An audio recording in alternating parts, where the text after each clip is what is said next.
Right now on Good Morning America First Look, President Trump heads to Pennsylvania to deliver a message about the economy and concerns about high prices on everything from food to utilities. What he also said about immigrants and wanting people from Scandinavia to come to the U.S. More parents now describing how their teenagers have fallen victim to the online terror network known as 764. The group targeting children for violence. How lawmakers plan to stop them. New details about the moment this plane crash landed on top of a car on I-95. Oh my goodness. Oh my goodness. We hear from a pastor who was among the first on the scene. The reaction from the woman inside that car. Up to a foot of rain now flooding the Northwest while the Northeast braces for more snow. We'll time it all out. A well-known musician is killed on the side of the road. Police say the driver responsible has more than 100 prior arrests. Plus, a hiker becomes trapped in quicksand. The historic return of Philip Rivers, the NFL quarterback who's also a grandfather, comes out of retirement. And what we're learning about the musician who trained an octopus to play the piano. From ABC News, this is Good Morning America First Look. Good Wednesday morning, everyone. I'm Hannah Batab. I'm Sophie Flay. We begin with the state of the economy. President Trump addressing new poll numbers that show a majority of Americans are worried about high prices. While praising his own policies, the president also took aim at certain immigrants and said the U.S. needs more people from Scandinavia. Here is ABC's Lionel Moise. This morning, President Trump focusing on the economy ahead of the midterm elections in what the White House says will be a year-long tour touting his agenda. In Pennsylvania last night, the president calling the issue of affordability a Democratic hoax. They say, oh, he doesn't realize prices are high. Prices are coming down very substantially. But they have a new word. You know, they always have a hoax. The new word is affordability. But at times straying off topic, taking aim at immigrants. Why is it we only take people from whole countries, right? Why can't we have some people from Norway, Sweden, just a few? While blaming the Biden administration for high prices. They gave you the highest inflation in history. You're getting lower prices, bigger paychecks. We're getting inflation. We're crushing it. A new poll shows 56% of voters disapprove of how Trump is handling the cost of living. Only 31% approve.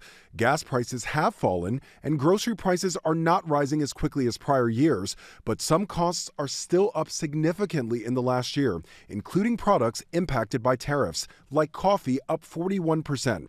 Sirloin steak is up 20%, and utilities are up, with electricity and gas bills rising 6%.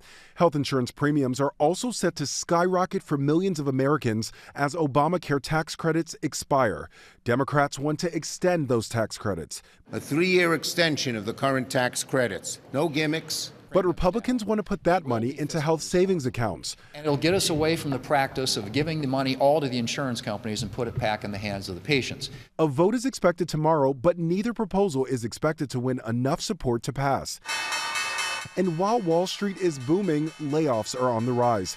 The Federal Reserve today is expected to cut interest rates for a third time this year, something Trump has long been demanding. He insists the economy is on the right track and gives himself high marks in a new interview. I wonder what grade you would give A+. A+. Yeah, A++++++. And holiday shopping will be a key indicator of the state of the economy. And in one sign of uncertainty, stores and other venues are cutting back on hiring professional Santas. One staffing company says demand is down 27% this year. Hannah, Sophie. Lionel, thanks. Breaking overnight, Miami has elected a Democrat for mayor for the first time in nearly 30 years. Former County Commissioner Eileen Higgins defeated a Republican who was endorsed by President Trump. Higgins will be the first woman to hold that office. Several more inches of rain today are expected to trigger more flooding across the already saturated Pacific Northwest. The high water has shut down roads and highway ramps in both Washington and Oregon. In the upper plains, a vehicle slid off I-94 in North Dakota, flipping over and nearly taking out a deputy at the scene of the crash earlier. That snow is now hitting the Midwest and interior sections of the Northeast, where up to 8 inches could fall today. It's mostly rain along I-95. We'll check your forecast in a few minutes. More parents are speaking out, describing how their teenagers have fallen victim to online terror network known as 764. The group targets children for violence. Lawmakers are now proposing a way to stop them. ABC's Nicole D'Antonio has the details. Nicole, good morning. Well, Sophie, good morning to you. The FBI says members of the 764 network gained status by forcing children already struggling with their mental health to commit violent acts on camera. And now we're hearing from parents of some of the victims. It's the group the FBI describes as a new form of modern-day terrorism, and it's targeting children. They're motivated purely by chaos, weaponizing our nation's children to be able to create terror. The group is called 764. The FBI says its goal is to cause chaos through, among other methods, sextortion. The group's anonymous members find vulnerable teens online and elicit private information and sexual images from them. They then use that material to coerce victims into harming themselves or others while streaming live on social media. The videos, the chats that we are seeing and reading are the most graphic that I have ever seen in my 20-year history. More than 2,000 reports of abuse were tied to 764 or similar networks in the first 9 months of this year, double the number last year. I would give anything to have my son back. On Capitol Hill yesterday, Tamia Woods told senators her 17-year-old son took his life after being targeted by a group like 764. I just don't understand how hard that is to protect our children. Experts say the law has not caught up to these cyber criminals. There are no federal statutes that adequately criminalize the coercive conduct of 764 and similar groups. Senators have now introduced a proposal to criminalize the intentional coercing of minors to harm themselves or others. Do you all agree that we've, as a nation, miserably failed our children? That we have hearings and we talk and we've done very little to protect them as of this date? Yes. Yes. That's a damning indictment of all of us. And prosecutors say a federal law is critical because state laws are inconsistent. The FBI is tracking 350 potential suspects nationwide. Hannah. Nicole, thank you. Well, the hearing to determine what evidence can be used at the trial of accused CEO killer Luigi Mangione will resume tomorrow. In court yesterday, video of the police encounter with Mangione at a Pennsylvania McDonald's was played for the very first time. Yes, sir. There you go. Can you put your mask down real quick for me? Yeah, sure. Appreciate it. Thank you. Okay. What's your name? Mark. What is it? Mark. Mark? Yes, sir. Mark what? Rosario. Rosario? Someone called tonight. They thought you were suspicious. Oh, I'm sorry. Do you have your ID on you? Yes, sir. Thanks. An officer says Mangione was later surprised by the crowd outside the court, asking, quote, "All these people are here for a mass murderer?" He's pleaded not guilty. New details about a dramatic plane crash on I-95 in Florida. We're now hearing from the first person on the scene. This morning, witnesses are speaking to Good Morning America after this terrifying moment on I-95 in Central Florida. Oh my goodness. Oh my goodness. A small plane apparently losing power in both engines, making an emergency landing, crashing on top of that car. A plane just crashed onto a highway. On a highway. So then all of a sudden the front wheel hit the car, just came crashing down, sparks flying, debris everywhere, broken car parts. Bystanders rushing to the site. The driver, a 57-year-old woman, emerging from her crushed Toyota Camry. I don't know. God is good. Just know God is good. Pastor Bernard Wigley was one of the first on the scene. If she had other passengers, they would have all been smashed because the passenger side and the back seat and the trunk, the airplane just smashed it. Only place she could have survived was the driver's seat.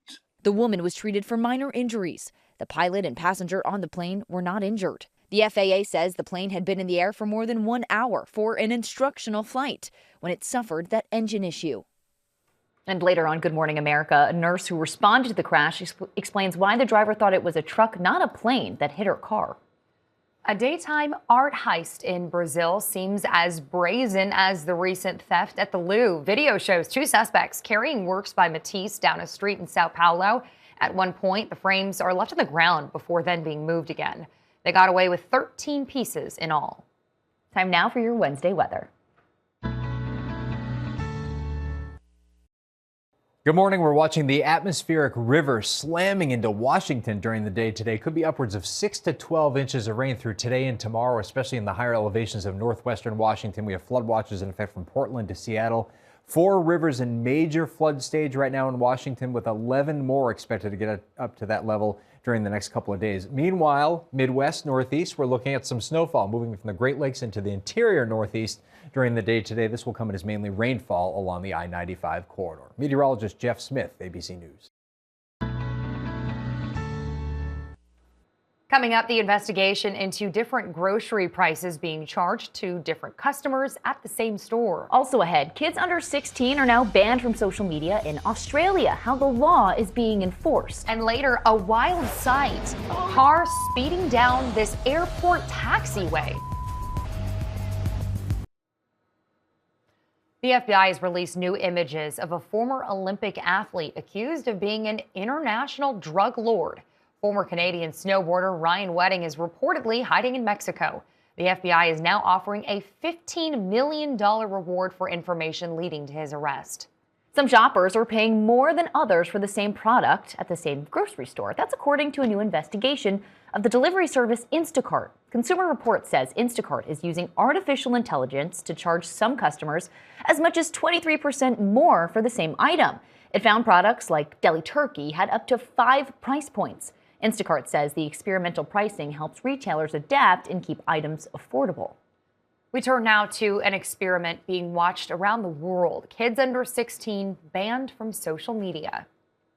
This morning, kids across Australia are locked out of their social media accounts as a first-of-its-kind law takes effect. Children under 16 are now banned from having accounts on major social media platforms, including Facebook, Instagram, TikTok, and YouTube. This reform will change lives for Australian kids and allowing them to just have their childhood. For Australian parents, enabling them to have greater peace of mind. But not all young Australians agree. We will be completely silenced and cut off from our country and the rest of the world with this ban. Social media companies are also pushing back, saying the ban is misguided and could make kids less safe. Meta saying we've consistently raised concerns that this poorly developed law could push teens to less regulated platforms or apps. Many of these apps do not offer the same safety features, such as teen accounts, which we have spent years developing. Companies like Meta face hefty fines if they fail to enforce the age restrictions.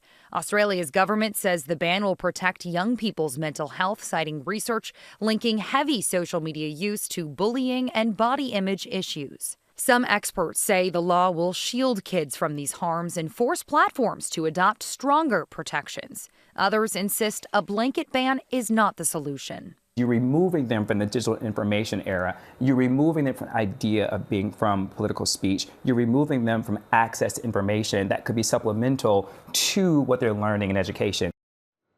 Malaysia also plans to ban social media for kids under 16.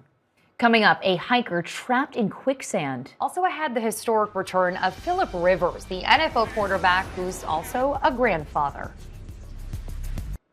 We're back with a surprise traveler at this airport in California. A car was racing past the planes on the taxiway at John Wayne Airport. Authorities say the driver, who was detained, had suffered a possible medical emergency and was not arrested. A Grammy-nominated opera singer is dead and his son is accused of killing him. Police in Santa Monica, California say 71-year-old Jubilant Sykes was stabbed at his home. His son Micah was arrested on suspicion of homicide. No word on what led to the killing. Frightening moments for this hiker in Utah who became trapped in quicksand. He was stuck knee-deep, raising fears of hypothermia and frigid temperatures. But his GPS device helped rescuers locate him. He was pulled to safety after 2 hours. Now to the NFL, and the new grandfather quarterback set to make a playoff run. He's got 10 kids, and he's older than the head coach. Meet 44-year-old Philip Rivers, an Alabama high school football coach who recently became a grandpa. Oh, and the Indianapolis Colts just signed him as their quarterback. Absolutely hilarious. The Colts have been plagued by injuries. A torn Achilles just ended their starting quarterback season, and their backup is also hurt. Daniel Jones is out for the year. Riley Leonard is week to week. They have Brett Rippon on the practice squad. I cannot confirm, maybe you guys can help, that they've reached out to Troy Aikman to see if he wants to come in for a workout. Despite the mockery, Rivers is no slouch. When he last played in the NFL, he led the Colts to the playoffs. Only problem is, that was 5 years ago. Respect to Phillip Rivers. We're just laughing because of how old he is and he's retired for 5 years. And here the Colts are calling him. You know, it's amazing that this has happened. While he has some impressive on-the-field stats, his off-the-field stats are pretty impressive too. Rivers is older than the Colts' head coach and 12 other NFL head coaches. He has 10 kids, including a 2-year-old. His daughter Hallie, who gave birth to his grandson, is 2 months older than the Colts' backup quarterback who recently got hurt. And despite all his commitments, Rivers famously avoids using swear words. Oh my God. Dang it. It's baffling though, isn't it? While he may be changing 2 generations of diapers these days, Rivers won't be setting any NFL records with his age. Tom Brady holds the record for oldest quarterback to start a game at 45. And George Blanda played as a kicker until he retired in 1976 at age 48. No word yet on when Rivers may take the field. Coming up, the global effort to protect Italian cuisine. Plus, the musician who trained an octopus to play the piano.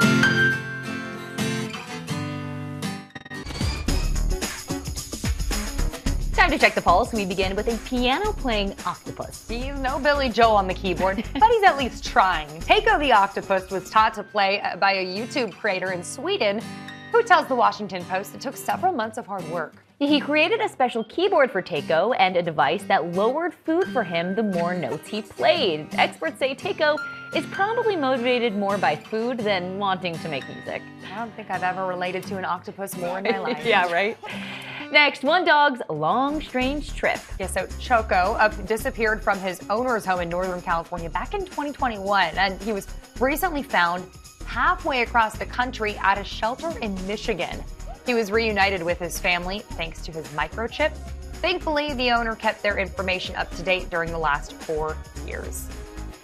Next, a possible new honor for Italian food. Pasta, pizza, and the rest of it is expected to be given formal recognition today as a cultural treasure by UNESCO, the same agency that determines World Heritage Sites. Travel industry groups hope it will boost tourism. And finally, it's the holidays and families, of course, are getting together. Yes, check out this reunion at Orlando Airport. An Air Force service member surprising his younger siblings coming home for the holidays. I could watch a million of these sweet reunions. Yeah. Look at that hug. So cute. Top headlines next. Checking more top stories, one person is under arrest after a shooting at Kentucky State University. Authorities say a man from Indiana shot and killed a student and critically wounded another. They say it was not a random attack. President Trump praised his economic policies at a rally in Pennsylvania. He called the issue of affordability a hoax and said he is rapidly bringing down prices. But a poll shows most voters do not approve of how he's handling the cost of living. In Minneapolis, federal agents pepper sprayed a crowd blocking their vehicles as they checked IDs. The clash comes after President Trump lashed out at Somali immigrants, calling them garbage. Police in Rhode Island say an impaired driver with more than 100 prior arrests caused a crash that killed Grammy-nominated musician Rory McLeod. He was hit while walking his dogs. Today's weather, up to 8 inches of snow from West Virginia to Maine. Rain on the coast. And more rain causes flooding in the Pacific Northwest. And finally, a 14-year-old running for governor. Here's Danny New. Hello, I'm Dean Roy, running to become the youngest governor of the state of Vermont. A 14-year-old on a mission to run the Green Mountain State. Would you drop out of school if you won? I'd do online school. It'd be hard, but I can do it. Thanks to Vermont having no age requirement for governor, Dean Roy here is currently running to become the youngest governor in American history. My views on fiscal conservatism. And as you can tell, he is quite passionate about it. Currently, the main priority is housing. Vermont has an 8,000 house deficit. We're going to start with a candidate for governor in Vermont who's not even old enough to vote. Technically, another 14-year-old boy did try this a few years ago, but he ran as a Democrat and did not make it to the general election. Meanwhile, Dean got a little crafty, third-party style. I learned that if I create a party, I'll be the youngest ever person to create a party in American history. Running with his newly formed Liberty and Union Party, Dean says he now only needs a few more signatures to get to the necessary 500. A few people just say no. which is totally reasonable. I understand why they do. Dean did spend 8th grade as a page at the State House, but for the record, he does engage in more standard 14-year-old activities too, like running cross country and, shout out Vermont, making maple syrup with his family in their backyard. It's very, very long to make, but the product's rewarding, so. I'm going to give you my address. Send some? Yes, please. Not that he has any time right now, since Dean may soon have a state to run. If I win, and I lead Vermont to the best of my ability. And if I lose, I learn from it, and I run again later. By the way, guys, the youngest governor in American history was Michigan's very first, named Stevens T. Mason. He was 24, so Dean would, nay, will have him beat by about a decade. And that's your Good Morning America First Look. Have a great day.